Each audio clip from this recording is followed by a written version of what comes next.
So if you got 20 minutes to kill, we're going to do it together right now. So what we have here in front of us is a bowl of fermented goodness, right? Let's take a quick look at what we got here. Okay, we got Brussels sprouts that are fermented, garlic that is fermented. The garlic, I believe, it's hard to say because most of these have been fermented and we're talking 5+ years, except for the kimchi, which I made about maybe 3 months ago, and the dill with cabbage, also fermented, smells really delicious. And I'm getting excited about it. It's refreshing. I didn't say it tastes amazing, but it's absolutely refreshing. And then we got cranberries as well, some carrots, and some kimchi here. We're going to give it a taste all together. So if you got 20 minutes, let's do it. We're going to start with maybe the nastiest thing, which is either the cranberry or the Brussels sprout. And I think normally a Brussels sprout wouldn't be so nasty, but I added garlic thinking, hey, that might be a wise move. Occasionally people add garlic to pickles, right? But because I've had it before, let's give it a taste. So we got the Brussels sprout right here. We're not going to eat the whole thing at once, but we could. These were raw, so I don't really remember what else I put, but I have a huge jar. I'm going to take a bite. Now notice how soft it is. How soft, right? Oh, I also added some hot pepper. So there's that kick. You know what I'm talking about? There's that kick. Yeah, maybe also some garlic kick as well that I'm getting there. And you know what? It definitely takes some adjusting to eat something that's spicy. I don't know if the word would be tangy, but yeah, it's not something you would be expecting.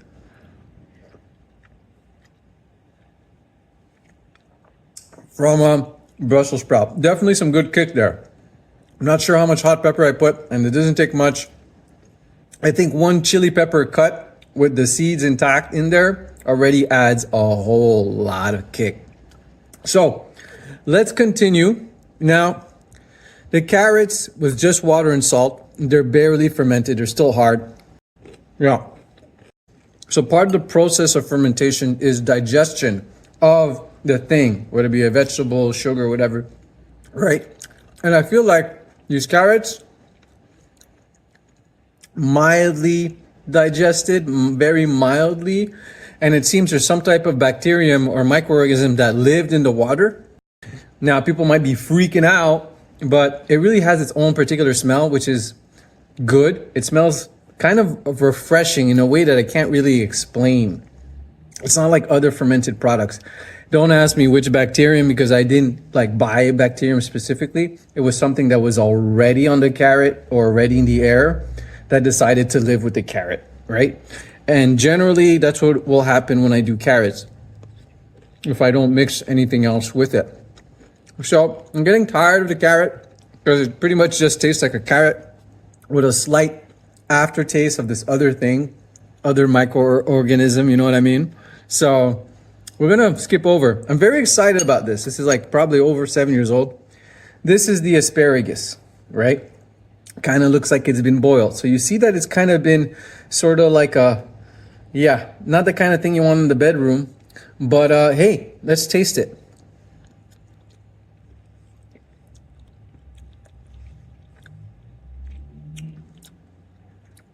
This is the thing that's so weird about this.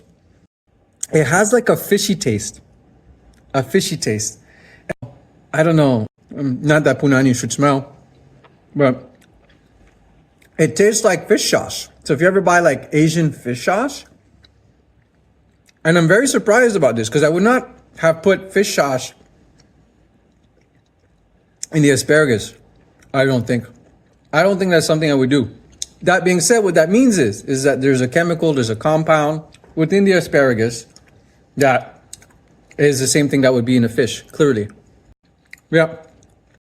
Super interesting. Now, I didn't really cut off the ends. I'm not really liking chewing that much. So I'm just going to rip that off. Because I had just taken some asparagus and just put in the water, probably washed it first, obviously, added some salt.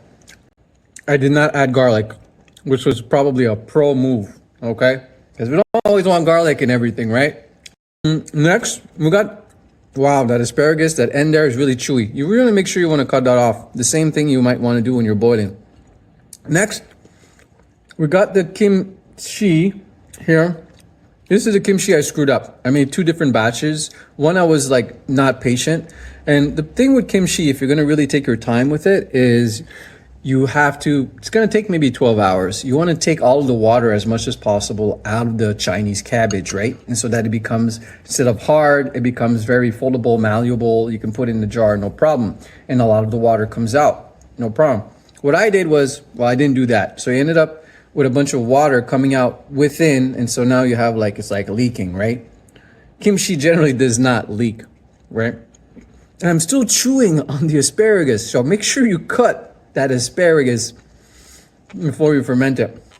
I don't even feel like chewing this anymore. It's like bad gum. So if you're looking like for an effective bad gum, maybe some fermented end of an asparagus could be useful. Okay, for the sake of this video, we're just going to take this asparagus piece here and we'll just put it down right over here. We're going to move to the kimchi. This is not going to be so delightful because I didn't really take all of the water out. And so it's still harder than it should be. And you really feel there's a bit of kick there from the red pepper that comes from Korea, which I forget the name. Give me a second. Off memory, I think it's called gachukuru. I'm definitely mispronouncing that. In any case, what's really special about the red pepper that comes from Korea, in my humble opinion, is that they don't use the seeds. So they just take the pepper and it's red pepper powder without the seeds, which to me has a significant impact. You still get a bit of, heat, but you don't get excessive heat in a way that's going to disturb your stomach. So it's a big win for those who like spice, but don't want to have the spice related problems. You know who you are. You know what I'm talking about. Moving on. This would take way more than 20 minutes to eat. Anything that's fermented usually is, especially if you go to a Korean restaurant, they give you like these, few bites. We're going to take the cabbage with dill. Dill is just so refreshing. It's just so refreshing. It's prepackaged, and there's like a dill sauce. And it's just so delicious with breadcrumbs. But obviously, it's really unhealthy. People will be like, whoa, you're eating vegetables. Yeah, a little salad dressing. Salad dressing is made out of vegetable oil that's oxidized, deodorized, blah, blah, blah, blah, blah. You know the whole gist, right? So I was like, can I make something at home that's just as refreshing, maybe fermented? Just take some cabbage and dill and see what happens. It's super refreshing. Combined with a fat, maybe an olive oil, you might get sort of like the same, no, you're not going to get the same hit as an ultra-processed product. It just tastes so good. But this is really healthy and really refreshing. And the reason that's super crunchy is because it's the end of the cabbage, which most people throw out, discard. But I did not. So what do we have left? We have cranberries. We're going to go for 2 cranberries right here. This is a fermented cranberry circa 7 years ago. So I just bought those cranberries you can buy, when cranberry season comes around. And I washed them. I probably use some baking soda, shake that off. You can even blanch them for a little bit if you want. But I did not do that. I put them in water. I put them in some salt. I did not add any sugar. Interesting. Definitely tastes fermented, but why it's interesting to me, I'm getting a little bit of a hint as if I would have fermented like tofu or not tofu, soy milk or milk. It's not super pronounced. It's if I would have to say, it's probably like the same bacterium that sort of kicked off the cranberry. Oh, no, there's no kick from the cranberry. I think, yeah, okay. We're going to move on to the garlic. Now, I may have added honey to the garlic. Now, well, it's still super garlicky, which should be expected. I definitely added honey. I had a bit of the liquid from the garlic, and it's not so pronounced in the garlic, but it reminded me a lot of sesame seed oil. Very interesting. There may be a compound that's found in sesame seed, which there's a few that are important and prominent, but in terms of composition, that the honey plus the garlic fermented leads to something that is sesame oil, roasted sesame oil-esque. Wow. And this is all, I still have all of this left here. Yeah. So I think that's going to be all for this video. Yeah. We'll do another video sometime soon.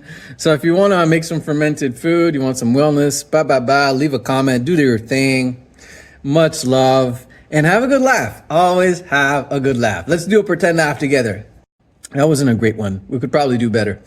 We'll end off here with one last piece of garlic. Woo! Celebration.